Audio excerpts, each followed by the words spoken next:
Bueno, regresamos a eso, pues la fe es salvadora de la iglesia. Mateo 16, 13 al 18, la fe es salvadora de la iglesia. Él les preguntaba, ¿quién decís que soy yo? O sea, ¿quién soy yo para ustedes? Esa es la base de la creencia nuestra, ¿verdad? Porque como les dije, no es quién Él es en general, es quién es para mí. Es algo que debemos apropiarnos de la persona de Cristo, ¿verdad? Apropiarnos de lo que Él es, de apropiarnos de lo que Él hizo por nosotros. Es una cosa decir que Él murió en la cruz y es otra decir que Él murió en la cruz por mí. Es una cosa decir que Él murió para perdonar el pecado y otra cosa es, Él murió para perdonar mis pecados. La pregunta es esa, ¿quién es Cristo para mí? ¿Quién es Cristo para ti? La fe salvadora del creyente no está en una entidad o en una religión o en unas acciones o en unas prácticas. La fe salvadora del creyente está basada en quién es Cristo para mí. Es una convicción, algo que nadie jamás me va a poder mover, algo que nadie jamás me va a poder cambiar la mente. Estoy más que seguro que Cristo murió por mí. Digan lo que digan, critiquen lo que critiquen, pero nadie me va a cambiar la mente que Cristo es mi Señor y Salvador. Y la iglesia, primeramente, está basada en esta fe salvadora acerca de Cristo, esa convicción personal que yo tengo por Cristo. Y la pregunta es esa, ¿quién es Cristo para mí? ¿Es tu respuesta como los demás hombres? No, pues yo creo en Cristo. Y otra cosa es la respuesta que dio Pedro, tú eres el Cristo, el Hijo del Dios viviente. Él creía y conocía que a pesar de que los hombres decían que él era cualquier cosa, él estaba seguro, usted es Cristo, el ungido de Dios. Eso es lo que significa Cristo, el ungido de Dios, el Hijo del Dios viviente. Y pues ya que tenemos una convicción personal acerca de Cristo, llega esa confesión personal acerca de Cristo. No es simplemente creer, a la palabra nos dice en Mateo 10:32, Él dice, a cualquiera que me confiese delante de los hombres, yo también le confesaré delante de mi Padre que está en los cielos. Pedro no solamente creía que Jesús es el Cristo, Hijo de Dios, sino que lo confesó con su boca. Verbalmente, físicamente dijo, usted es el Cristo. Quizás los otros discípulos pensaban otra cosa. Si leemos la Biblia, la mayoría de las veces ellos dudaban a Cristo. A tanto que cuando Él resucitó, mayoría pues ni estaban ahí esperándolo. ¿Por qué? Él les dijo que iba a resucitar el tercer día. ¿Y dónde estaban ellos? No fueron en búsqueda de Él. ¿Por qué? Porque dudaban. Dudaban quién Él era. Pero aquí Pedro dice, usted es el Cristo. Usted es el Hijo del Dios viviente, lo profesó con su boca, lo confesó. Jesús está hablando aquí en Mateo 10:32 de una confesión verbal y pública. Si es algo personal, quiero llegar a eso, porque muchos dicen que no, es que como es una decisión personal, váyanse a sus casas, háganlo en sus casas, arrodíllense en sus casas, y está bien, se puede hacer así. Pero la palabra también me muestra que cuando hay salvación, hay testigos. Si a mí no me da pena, verdaderamente no me da pena Cristo, no me avergüenzo del Evangelio, ¿por qué voy a querer hacerlo apartado y privado? ¿Por qué no voy a querer que alguien me guíe y sea testigo de lo que Dios está haciendo en mi vida? ¿Y cómo sé que es bíblico? Miremos la historia de Felipe y el eunuco. Dios mandó a Felipe y habló con el eunuco y le presentó el Evangelio, le explicó el Evangelio. Y él fue salvo ahí en ese momento delante de los ojos de Felipe y bautizado ahí. Felipe fue un testigo de la salvación del eunuco. Es algo que Dios requiere que podamos confesar con nuestra boca públicamente que Cristo es nuestro Señor. No solamente es una convicción, sino que debe haber una confesión de personal acerca de Cristo. No es que yo crea, como dicen en esa oración de fe, que yo levanto la mano y ahí oro una oración y ya. No es eso, pero lo que digo es que yo debo estar más que dispuesto a poder venir al altar y buscar a alguien que me ayude a entender lo que dice la palabra. Por eso hay muchas iglesias que tienen, y en un futuro quiero tener ese ministerio de consejería, capacitar a los hermanos para evangelismo personal y sentarnos con una persona que quiere recibir el Evangelio, quiere recibir al Señor y explicarles, mira, la palabra dice esto. Romanos 3:23, Romanos 6:23, Romanos 5:8. La palabra nos dice, somos pecadores, pero necesitamos confesar con nuestra boca que el Señor que Cristo es el Señor. Hay que entender que hemos pecado, pero arrepentirnos. Eso es lo que es el ganar almas. Explicarles, evangelizar lo que es la palabra de Dios. Compartir la palabra de Dios. Porque ¿qué pasa? Yo le presento a alguien el Evangelio y le digo, ok, pues ahí lo dejamos. Vete a tu casa y si quieres oras. ¿Cómo se sabe que de verdad van a hacer eso? El momento es ya. Si yo le digo, vete para tu casa, ¿qué pasa si viene un camión y lo atropella? ¿Qué pasa si viene están en la moto y chocan y pasa algo? ¿Qué pasa si aparece alguien y le mete un infarto o una bala perdida? Cuando yo, como podía haber estado ahí de testigo y ayudarles y guiarles, la palabra nos dice traerlos a los pies de Cristo. Pero dicen que no, es que eso es ya la oración de fe, no es la oración de fe. Igual va a ser algo personal entre ellos y Dios, pero yo estoy ahí como un testigo fiel de Dios. Eso es lo que la palabra nos manda ahí. Y dice testigos, testificar. Que cuando hay alguien que nos ve, que tomamos esa decisión, hay contabilidad. Si yo digo, no, yo lo hice en mi cuarto privado, ¿cómo vamos a saber? Al fin, pues yo no sé quién aquí es salvo y no, pero también regresa a eso, los frutos. Regresa a los frutos y mirar quién y quién está dispuesto a públicamente decir, Cristo es mi Señor y Salvador. Si no quisimos encontrarnos con Él delante de otros, ¿cómo vamos a profesar que Él es nuestro Señor? Debe haber una confesión personal. Y otros versículos que nos dice que no debemos ni avergonzarnos, porque al fin muchos no confiesan públicamente porque le da pena o es, ay no, que esa es la vergüenza. Pero Romanos 10:11 dice, pues la Escritura dice, todo aquel que en Él creyere no será avergonzado. O sea, no hay por qué tener pena ni tener miedo, porque finalmente no vamos a ser avergonzados porque Él, ese es nuestro Salvador.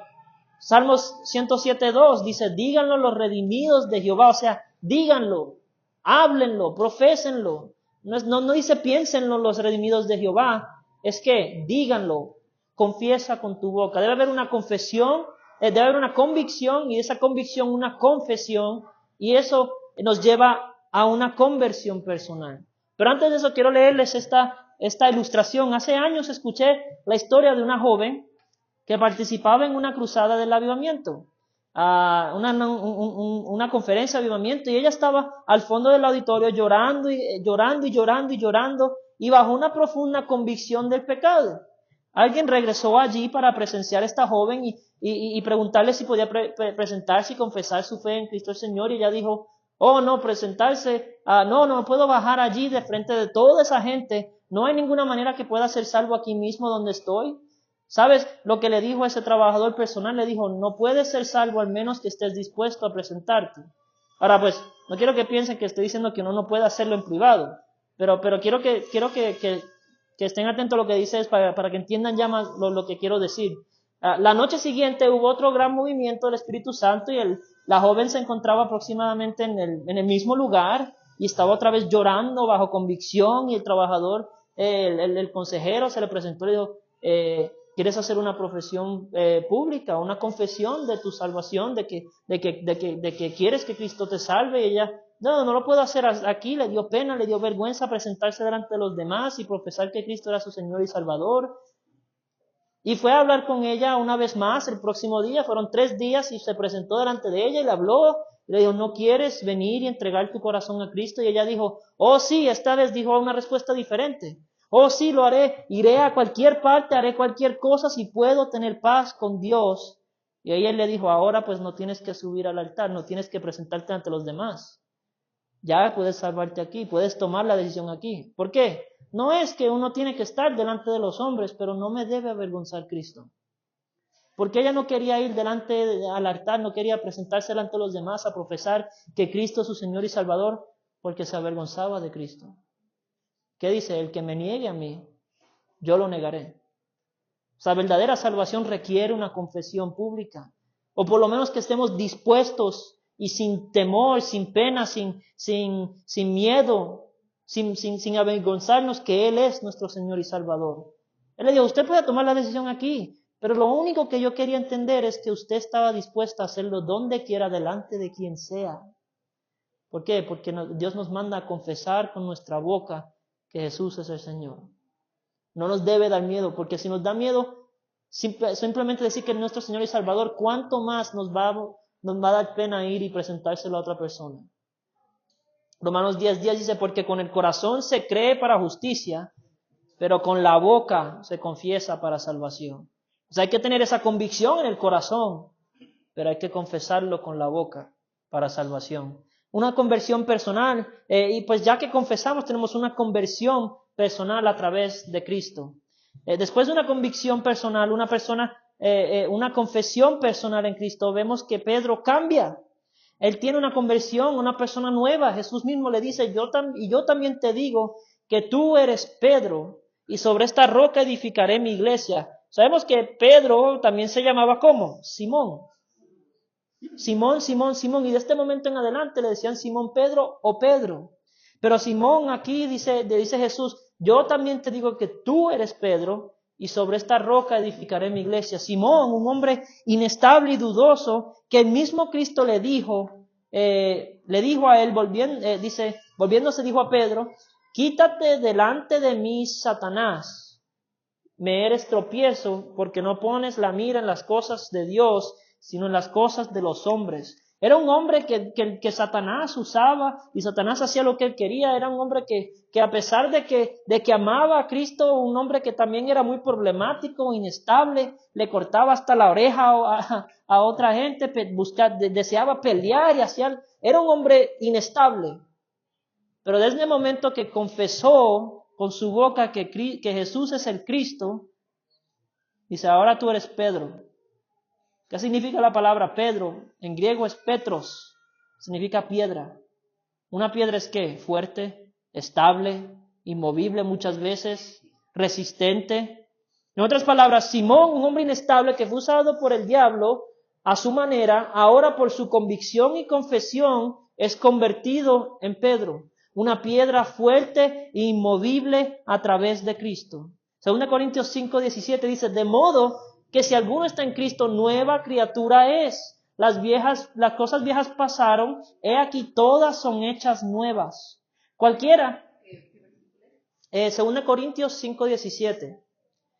Cualquiera, tristemente hoy en día, puede unirse a una iglesia local como miembro, a la entidad religiosa. Cualquiera puede unirse. Pero no cualquiera puede unirse a la verdadera iglesia, el cuerpo de Cristo.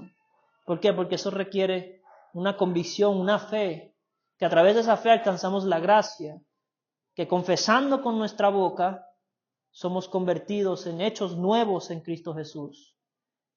Y ahí somos añadidos al cuerpo de Cristo. Todos pueden unirse a una iglesia, eso vemos a una iglesia local, eso lo vemos en cualquier lugar. Muchas iglesias están hechas de miembros que no tienen nada que ver con Dios. Pero el verdadero cuerpo de Cristo requiere convicción, requiere una fe, requiere confesión, requiere una conversión verdadera y genuina, una regeneración a hechos nuevos en Cristo Jesús. Convicción, confesión y conversión. Esa es la fe salvadora de la iglesia. Segundo, la formación sobrenatural de la iglesia. La formación sobrenatural de la iglesia. Después de la confesión y conversión de Pedro, Jesús le dice, y sobre esta roca edificaré mi iglesia.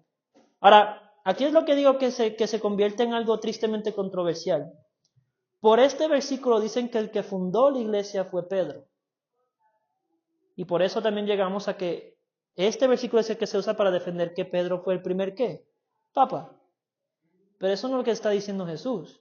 Noten bien lo que dice. Tú eres Pedro, y tú eres Pedro, eres una piedra, y sobre esta roca edificaré mi iglesia. Noten eso.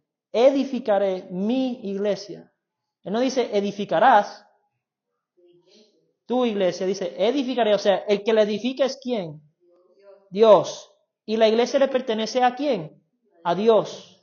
Cristo la compró con su sangre y Él la edifica. ¿Cuál es la formación sobrenatural de la iglesia? Es que la verdadera iglesia es edificada, construida, cimentada, fundada por Cristo y le pertenece a Él. La verdadera iglesia no puede fallar porque está cimentada sobre la roca que es Cristo Jesús.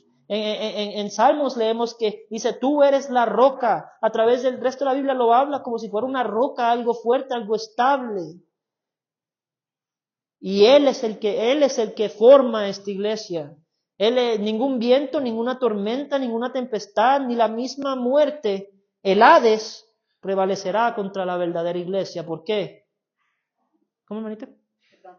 En esta parte que dijo de la convicción, la confesión y la conversión. Sí. Sí, las tres. Sí. En ese orden, ¿no? En ese orden. Convicción, confesión y conversión. Así es.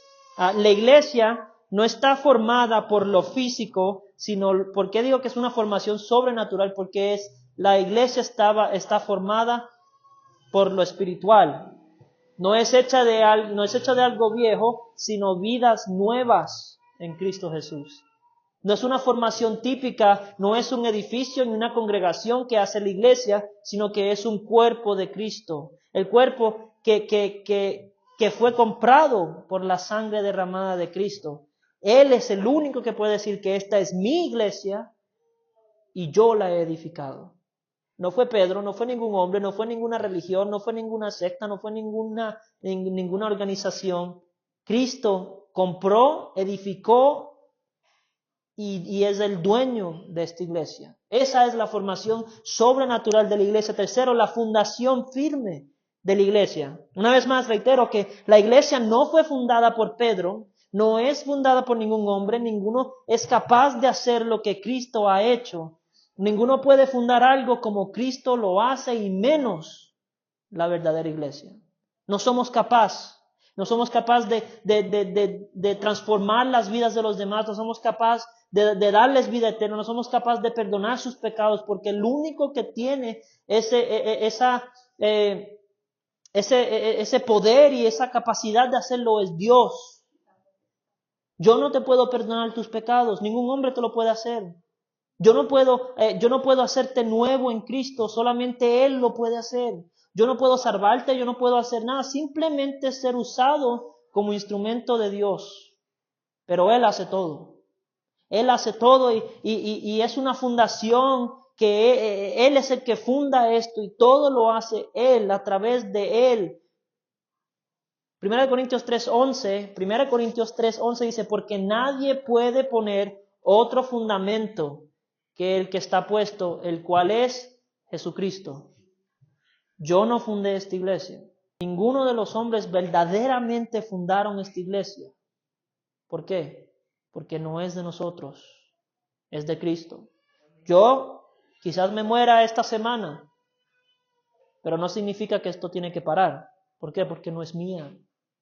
No es mía, no me pertenece a mí, yo no la fundé, yo no la empecé, yo no escribí las palabras en este libro que nos muestran qué hay que hacer. Yo simplemente estoy siguiendo lo que Dios ha mandado, pero no es mía.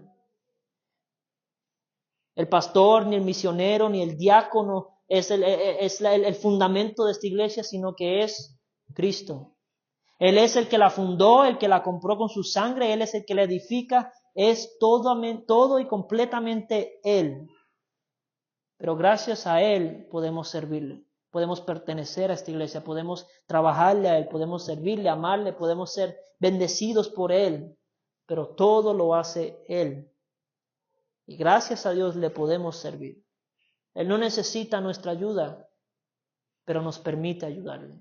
Es un privilegio servirle, es un privilegio trabajarle a Él, es un privilegio venir acá a la iglesia. No es una obligación, no es un deber, es un privilegio.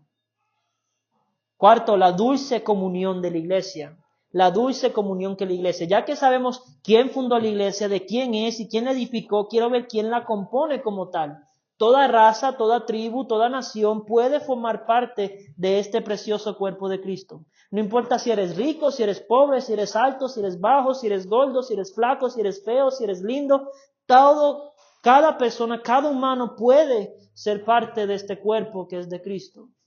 Pero regresamos a lo que hablamos primero. Debe haber una convicción, una fe verdadera. Debe haber una confesión con tu boca que Cristo es tu Señor y Salvador. Y debe haber una conversión. Debes ser una nueva persona en Cristo. Y ahí llegamos a esta dulce comunión. Primero, somos edificados juntos. Cristo es la piedra angular. Esa es la piedra en la construcción. La piedra angular es la más importante de toda la construcción. Sin Él, todo se cae. O sea, podemos decir, nuestra creencia completa, si Cristo no está, todo se cae. Si Cristo nunca vino, todo se cae. Si Cristo nunca resucitó, todo se cae. Todo está basada en Él y somos edificados juntos. Cristo es la piedra, Cristo es la roca, lo más importante. Pero 1 Pedro 2:5 dice, vosotros también como piedras vivas, sed edificados como casa espiritual, sacerdocio santo para ofrecer sacrificios espirituales aceptables a Dios por medio de Cristo. Podemos ponerlo así. Dios es la roca, el cimiento, lo más importante, y nosotros somos los ladrillos que crean la casita. Un ladrillo solo no puede hacer mucho. Pero una colección de ladrillos que hace cosas hermosas. Edificios grandes, edificios hermosos, vemos todas las construcciones que hay. Y cuánto más la casa espiritual donde Cristo es el fundamento. Somos edificados juntos en Cristo. 1 de Pedro 2:5. Estamos atados el unos al otro. Un ladrillo solo está solo. Pero cuando vemos una casa, cada ladrillo está ¿qué? Pegaditos, atados podemos decir. Hay cemento entre medio, hay algo que lo está conectando, hay algo que los pone juntos y una pared, si les falta ciertos ladrillos, ¿qué pasa? Se cae. Estamos atados juntos. Si somos edificados juntos, también estamos atados el uno al otro. Cuando un miembro del cuerpo es lastimado, el resto del cuerpo lo siente. Si a mí me duele la mano, el resto de mi cuerpo lo siente. Quizás el dolor esté situado aquí, pero el resto de mi cuerpo lo va a sentir. En la iglesia debe ser así. Si un hermano está doliendo, la iglesia debe doler. Si un hermano está triste, la iglesia debe estar triste por ellos. Pero trabajando juntos para mejorar y para seguir adelante. Si el hermano está contento, estamos gozosos por ellos, no amargados porque ellos están bien. Estamos atados unos al otros. Como una casa espiritual, como esos ladrillos que componen una casa. Un arquitecto una vez dijo, la arquitectura no es un arreglo de materiales hermosos, mejor dicho, es un hermoso arreglo de materiales. Nosotros somos los materiales y Dios crea algo hermoso. Transforma a lo que es algo tan insignificante como un ladrillo en una casa hermosa. La mano sola no puede hacer nada, pero unida al cuerpo, ¿qué no puede hacer? Tercero, somos bendecidos juntamente. ¿Qué bendición más grande es pertenecer al cuerpo de Cristo? Esa es la bendición. Pertenecer al cuerpo de Cristo, su santa y amada iglesia que Él compró con su sangre. Somos casa espiritual donde mora el Espíritu Santo de Dios. Somos el templo de Dios. ¿No sabéis que sois templo de Dios y que el Espíritu de Dios mora en vosotros? Qué bendición poder estar aquí.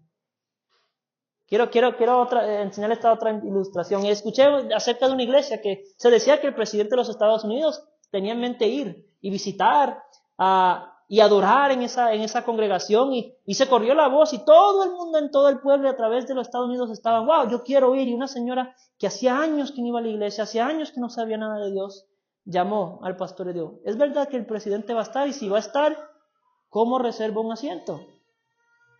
El pastor le dijo, pues la verdad es que era simplemente un rumor, que alguien afuera lo hizo, el presidente no va a estar aquí. Pero le digo algo, si el presidente, aunque él no va a estar, sí va a estar el Rey de Reyes y Señor de Señores. ¿No vale eso mucho más que el presidente, que el gobernador, que cualquier otra persona? Es una bendición estar aquí. Quinto, el futuro seguro de la iglesia. Dice, las puertas del Hades no prevalecerán contra ella. Queridos hermanos, este mundo está lleno de fuerzas y potestades que quieren ver la derrota total de la iglesia y de los creyentes. Quieren derrumbar la iglesia que Cristo ha edificado. Pero qué precioso es leer que las puertas del Hades, las puertas de la muerte, la oscuridad, las tinieblas, no prevalecerán contra la iglesia. No es que simplemente no verá muerte la iglesia, muerte eterna, sino que triunfará sobre la muerte. Triunfará sobre la maldad, triunfará sobre el mundo, triunfará sobre el pecado. Jesús dijo, yo he vencido al mundo y como Él ha vencido, nos pasa la victoria a nosotros. Sansón, nos dice la palabra que él, con la fuerza de Dios, armado con la fuerza de Dios, se llevó alzado las puertas de la ciudad. Unas puertas, esas eran enormes, era enorme eso, enorme. Y dice que él se las llevó alzadas con la fuerza de Dios.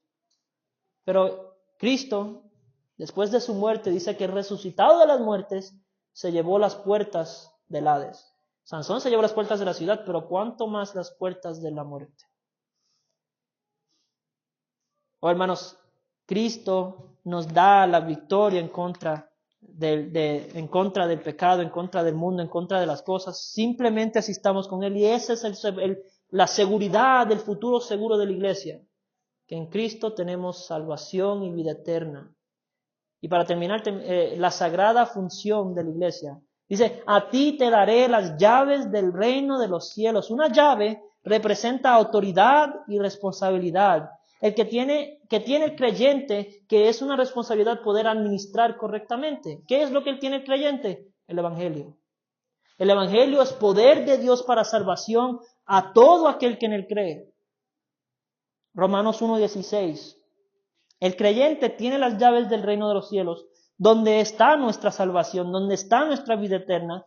Esta es la responsabilidad que tiene el Hijo de Dios, compartir el Evangelio, compartir las llaves que tenemos para el reino de los cielos, para que todo aquel que en él cree no se pierda, mas tenga vida eterna. Les digo algo, si esta iglesia no empieza a evangelizar como debe, esta iglesia va a morir. Eso es algo honesto y franco. La iglesia va a morir. ¿Por qué? Porque estamos desobedeciendo a Dios. La paga del pecado es que muerte. Una iglesia desobediente cierra las puertas un día o el otro. Qué gran tristeza es que cuando se evangeliza es tan difícil llegar a la gente que llegue. No hablo solamente aquí, hablo en todas las iglesias. En Tampa era lo mismo. En otros lugares era lo mismo. Dios manda a evangelizar. Le bendiga.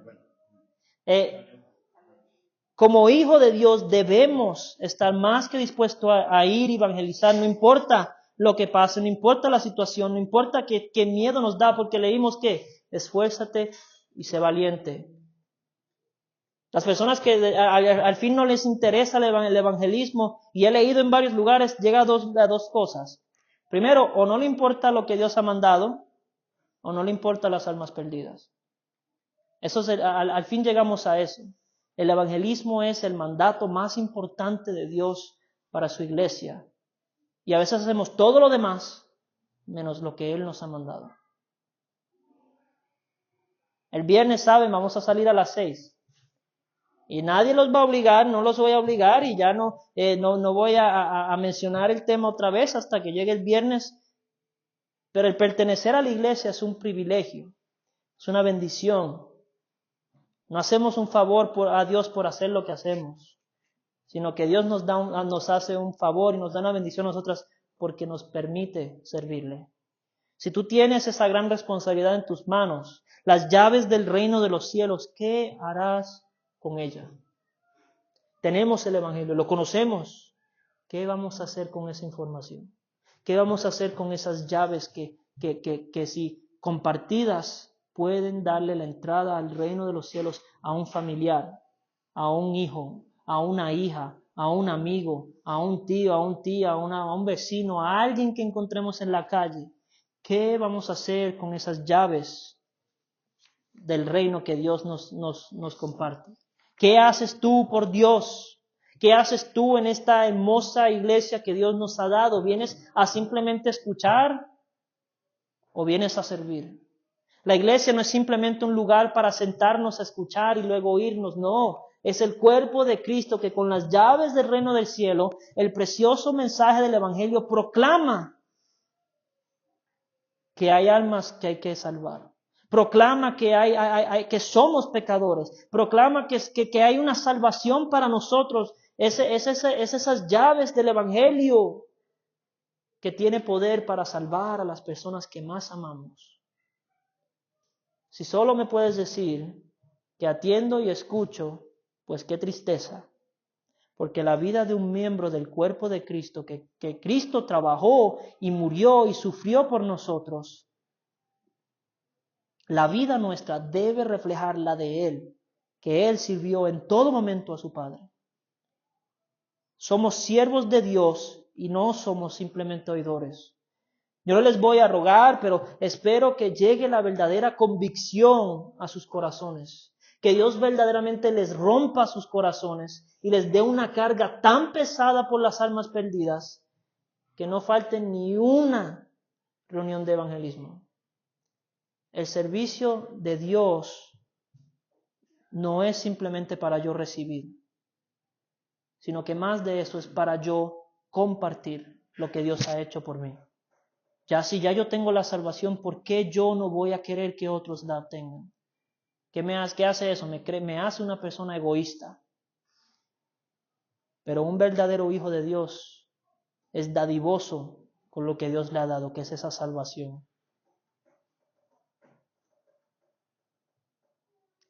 Cristo quiere trabajadores. A veces cantamos, Cristo está buscando obreros. Mas si ya tienes la victoria en Cristo, tu responsabilidad es compartir. Compartir esas hermosas llaves del reino que causan en nosotros convicción. Que nos mueve a confesar que Cristo es nuestro Señor y Salvador y que nos convierte en una nueva criatura en Cristo. Vamos a orar. Señor, gracias por tu palabra, gracias porque has sido tan bueno. Gracias por este mensaje, Señor. En verdad, pues, me has estado hablando mucho al corazón en esta semana, Señor. Y pues sabes que yo tenía otro mensaje listo. Y anoche, pues, me hablaste al corazón, Señor, y no me dejaste quieto hasta que trabajé en este, Señor. Y te doy gracias. Señor, si es lo que tú querías para nosotros, te pido que llegue al corazón de los hermanos aquí. Oh Dios, que esa carga llegue sobre nuestros corazones, que quizás ni quisiéramos esperar hasta el viernes y saldremos antes, Señor, pero te pido, mi Dios, que quebrantes nuestros corazones, que entendamos la gravedad de la situación, Dios, que no es simplemente que no se comparte, sino que más que eso son almas destinadas al infierno, y nosotros tenemos el Evangelio, que es poder de Dios para su salvación. Entrego, Dios, en tus manos a cada uno de los hermanos aquí, Señor. Tú sabes cuánto los amamos, cuánto los queremos, cuánto deseamos, Señor, que hagan todo lo posible para ti. Que esta iglesia, Señor, esta iglesia local, la Iglesia Bautista Fundamental a las Naciones, que nos has entregado para trabajar y para servir y para crecer juntamente, que podamos hacerlo como tú quieres, Señor. Guiado no por mí, no por ninguna otra persona, sino liderado por ti, Señor, que es tu iglesia. Tú eres la cabeza. Y entregamos todo en tus manos. Ayúdanos, Señor, a servirte. Te entrego en tus manos todo lo demás. En el nombre de Jesús oramos. Amén. Bueno, hermanos, Dios le bendiga. Vamos a, ya saben, el martes las damas a las 6:30, si no nos cae más agua, porque, no. Cada vez que nos vamos a reunir cae agua. Y yo le pregunté a Vanessa, ¿está lloviendo? Dijo, no, ya estaba empezando a llover cuando a los 20 minutos. Pues yo creo que fue el más fuerte, el del martes. Pero pues con la ayuda de Dios nos encontramos, si no pues ya saben, nosotros mandamos mensaje y el jueves y el viernes pues evangelismo a las 6 y si no pueden el viernes, déjenme saber y salimos cuando quieran y cuando puedan. Lo importante es salir. ¿Listo? Dios le bendiga, hermanos.